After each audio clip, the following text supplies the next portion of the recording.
everyone, and welcome to another rendition of Holy Spirit's Saint Spotlight. So today is January 28th, and we are honoring the patron saint of academics, a man who has written so much for this Catholic Church. I am talking about St. Thomas of Aquinas. So he was a priest, and his journey to the priesthood is really quite an interesting one. So his family from a pretty young age wanted him to be an abbot, which is basically the head of a monastery. He instead wanted to join the newly founded Dominicans. His family was very against this idea and actually wound up kidnapping him for a year. Yet God's will prevailed, and he went to go study with the Dominicans in Paris. Another interesting thing about St. Thomas Aquinas was that he was really quiet, and he really didn't talk much. A lot of times we have this assumption that the people who are smart kind of talk the most. A lot of his classmates called him dumb and slow because they didn't really realize that he had a lot going on up here. Little did they know, he ended up writing hundreds upon thousands of theological writings and documents that would help shape our Catholic faith today. And a lot of Thomas's writings were centered on what's called virtue ethics. So in the secular world, in philosophy, a lot of times ethics is the study of right and wrong, as it is in the Catholic faith, but it's more so centered on doing good as to allow other good to happen, or doing good as to avoid evil. Really just about one's duty to the world instead of what actually makes us happy.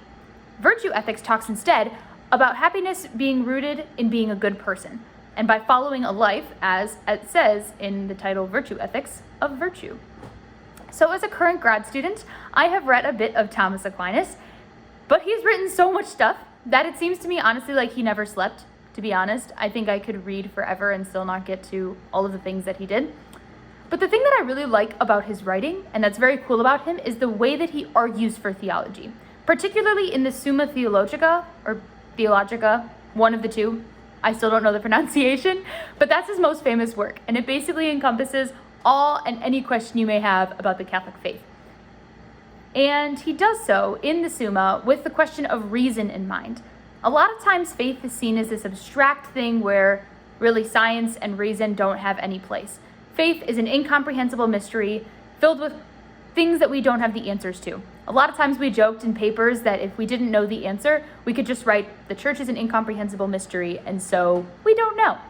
And don't get me wrong, faith definitely has mystery there, but Thomas writes in the point of view of those who critique him. So he starts by asking a question. He asks a general question like, does God have a body? Or how many angels exist? Or which of the many virtues is the greatest of all? He then actually goes on to say the objections, basically the wrong answers. What would people who aren't Catholic say to this question? And what are possible arguments against the faith? And then he takes these objections and he carefully responds to each of them, ultimately, in all of this process, coming to the truth of what we believe.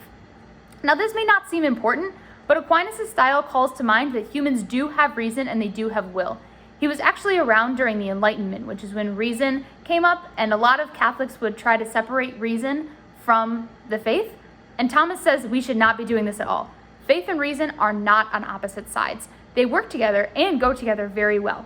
The phrase that Aquinas used was that grace perfects nature. We can't deny the physical, the intellectual parts of us, but we actually must just invite God into those spaces instead. And that seems like a pretty easy takeaway for me. Speaks for itself. Some of the best scientists, some of the best philosophers, academics are all Catholic because they are able to hold these two things together.